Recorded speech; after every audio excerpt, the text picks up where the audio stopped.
Boa noite, gente. Bom dia, boa tarde.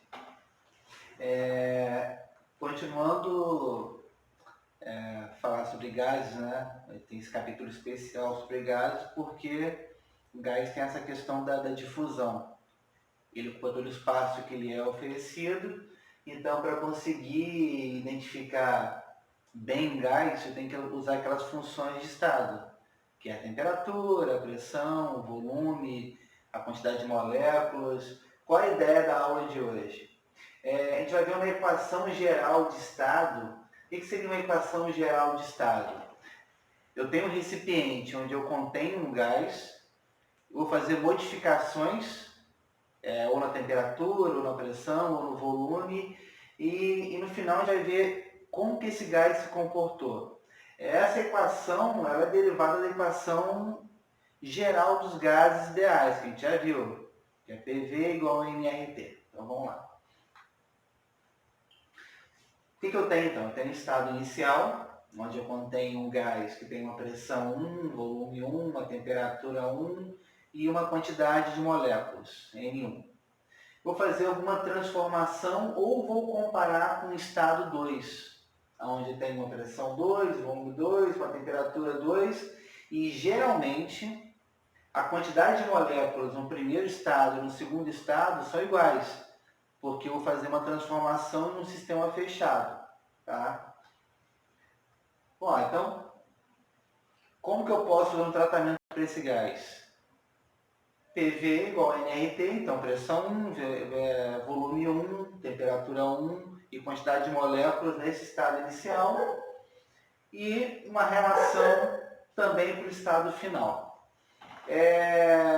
Na nossa aula ao vivo, a gente fez tratamentos matemáticos com essa equação de acordo com a situação. Tipo, a questão falava que o volume não se modificava. Então eu falava que o volume inicial é igual ao volume final, igualava as equações. Mas a gente pode fazer um tratamento geral, porque independente do tipo de transformação que você faça, onde o volume é constante, a temperatura é constante, a pressão é constante, sempre vai ser constante o R. Né? O R ela é uma constante. Então, eu posso falar que independente da transformação que eu faça, ou da comparação que eu faça entre o estado inicial e o estado final, o R ele vai ser igual.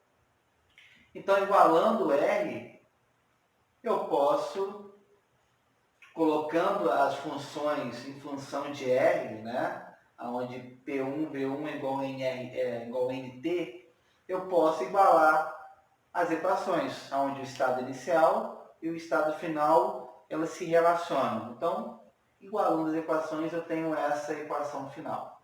Eu falei o seguinte, geralmente essa comparação entre o estado final inicial e o estado final é um sistema fechado. Então, a quantidade de moléculas aí dentro não se alteram. Então, eu posso simplesmente ignorar a quantidade de moléculas, tá? Mas, de forma geral, eu tenho essa equação de estado, onde o estado inicial ele se compara com o estado final. Tá? Então, eu não preciso fazer aquele tratamento matemático todo que a gente fez para as questões anteriores, onde eu relacionava o volume, a temperatura e gerava uma equação para cada questão. Não.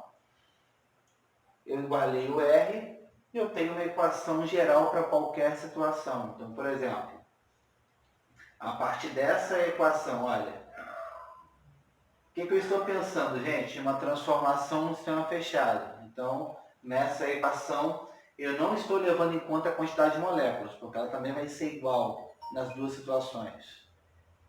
Tipo um balão, onde eu encho com quantidade de moléculas, amarro e depois eu amasso esse balão, ou então aumento a temperatura do meio, a quantidade de moléculas ali dentro vai ser a mesma. Então, eu estou levando em conta que uma situação inicial e uma situação final, elas estão sendo comparadas em um sistema fechado. E aí eu posso fazer outras comparações, tipo, a temperatura é constante, então eu corto a temperatura. Então eu gero aquela equação onde P1, V1, P2, V2. A pressão ela é constante, ou o volume é constante. Então não tem que decorar uma série de equações. Sabendo essa equação de estado, que, repito, é derivada da equação geral dos gases, eu posso gerar essas outras equações. E aí eu vou chamar de isoterma, onde a temperatura é constante, né? Iso é igual. Isobárica, lembrar do barômetro, né? Aquele experimento de Torricelli. Ou isovolumétrica ou isocórica, tá? A mesma coisa. Galera, vamos lá. Essa reta a gente chama de isoterma, né? Eu preparei um gráfico onde eu vou relacionar o volume com a pressão e a temperatura é constante. O que a gente vai observar? Eu tenho um recipiente onde a parede do recipiente é uma parede móvel, então eu tenho um volume inicial. Se eu reduzir o volume pela metade, V sobre 2, o que vai acontecer com a pressão? Eu vou dobrar a pressão. Tem que lembrar o seguinte, sobre a teoria cinética dos gases. O gás ele ocupa todo o espaço que lhe é oferecido porque tem energia cinética e tem um movimento caótico ali dentro. Então, se eu diminuir a parede do recipiente, eu vou aumentar a quantidade de choques que vai acontecer na parede do recipiente, né? A temperatura é constante, mas ele vai ter que se movimentar menos para poder bater na parede do recipiente. Então é natural que a pressão aumente. E aí dá para ver que é inversamente proporcional. Diminuí pela metade o volume, dobrei a pressão. Diminuí um terço o volume, tripliquei a pressão. Tá? Então, eu tenho aqui uma isoterma. A partir dessa equação, onde eu relaciono só pressão e volume, já que a temperatura ela é constante. Isobárica, gente, eu estou tratando agora de uma situação onde a pressão é constante. Então, o que eu vou fazer? Eu vou aumentar a temperatura e aumentando a temperatura, eu vou observar um aumento do volume. Tá? Esse peso aqui em cima, ele representa que a pressão que eu estou fazendo na parede do recipiente é a mesma, tá? Só para representar isso. O que eu vou fazer? Eu vou aumentar a temperatura, vai aumentar a energia cinética das moléculas dentro do recipiente, vai aumentar o choque na parede do recipiente, mas como a parede do recipiente não é uma parede rígida, ela é uma parede móvel, eu vou acabar aumentando o volume e a pressão ela permanece constante. Percebam o seguinte, aumentei a energia cinética, mas como aumentei o volume, eu vou manter a quantidade de choques na parede do recipiente. Porque apesar dela ter uma velocidade maior, a molécula, ela vai ter que percorrer uma distância maior para bater na parede do recipiente. Então, aumentei a temperatura, automaticamente aumento o volume. Gente, sempre que eu fizer esse tratamento matemático, eu vou utilizar a temperatura em Kelvin, para a gente não trabalhar com temperaturas negativas. Tá? Então, essa é a dica. Sempre que eu for trabalhar com a equação de estado de um gás, passa a temperatura para Kelvin.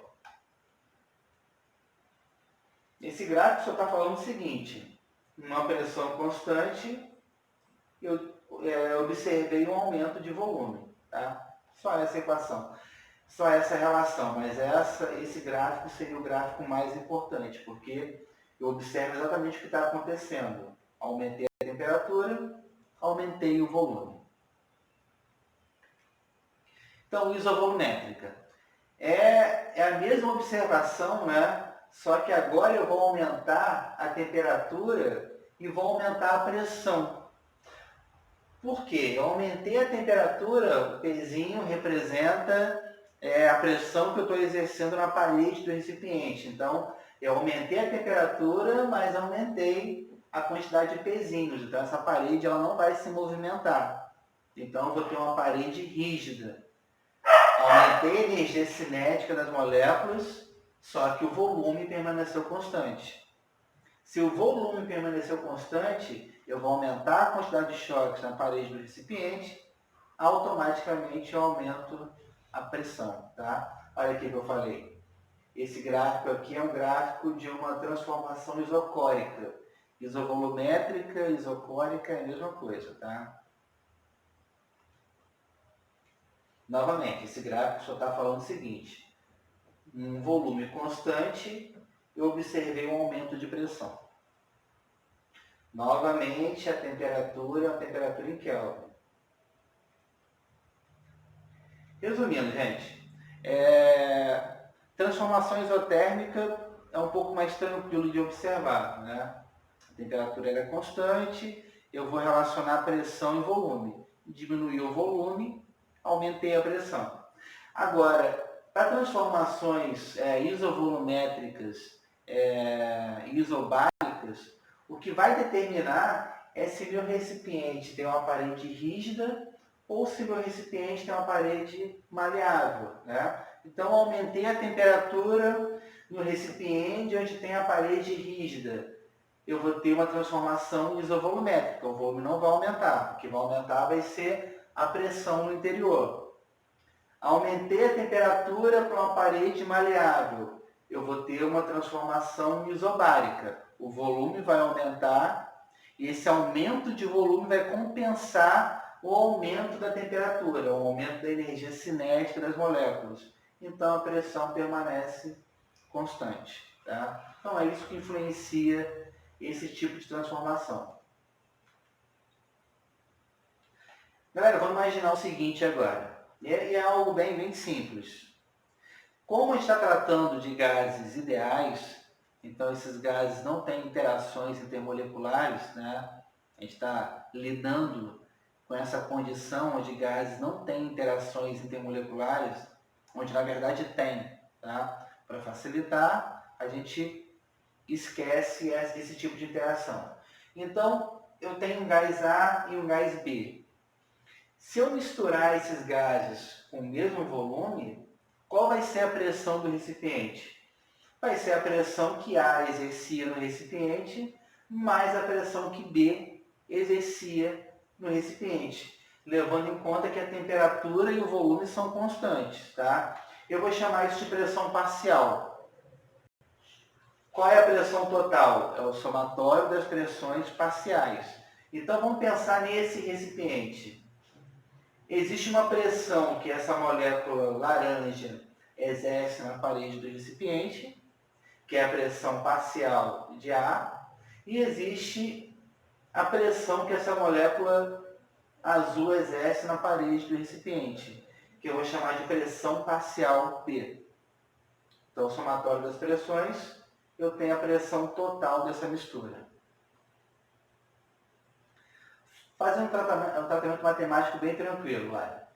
Eu tenho que, em função de A só, que a pressão de A vai ser, vezes o volume, vai ser igual ao número de mols em A, RT. Por que eu não estou considerando VA e TA? Porque eu falei que o volume e a temperatura são constantes. Tá? Dividindo isso para uma equação geral, que seria a pressão total, o volume total, o número de mols total, a temperatura total, eu posso cortar volume com volume, eu posso cortar RT com RT. Né? O volume vai ser constante, a temperatura também é constante, o R é uma constante. Então, eu vou ter essa equação, onde a pressão A está relacionada com o número de mols de A sobre o número de mols total, vezes a pressão total. A gente vai chamar essa relação número de mols pelo número de mols total, a gente vai chamar isso de fração molar. Então, eu tenho uma mistura gasosa. Qual é a fração molar de A? Qual é a fração molar de B? É o número de mols de A sobre o número de mols total, é o número de mols de B sobre o número de mols total. Tá? Então, isso é a fração molar. A gente vai chamar de X.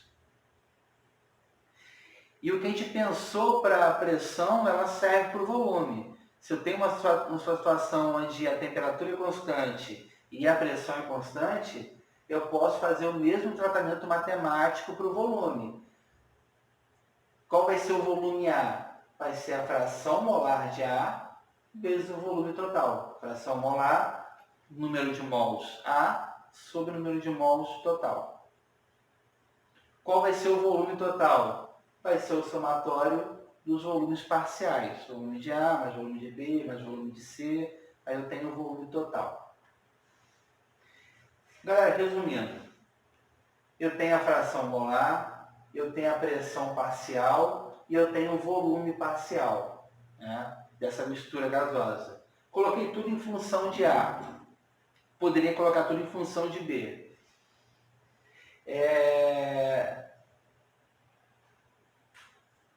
Fazendo um tratamento matemático, colocando tudo em função da fração molar. Então eu tenho que fração molar ou é o número de mols do que eu estou comparando A sobre o total, ou é a pressão parcial de A sobre a pressão total, ou é o volume de A sobre o volume total. Então algumas questões exigem esse tipo de relação. Tá, galera? Então, essa foi a aula de hoje. Semana que vem a gente corrige as questões da apostila, tá? Beijo.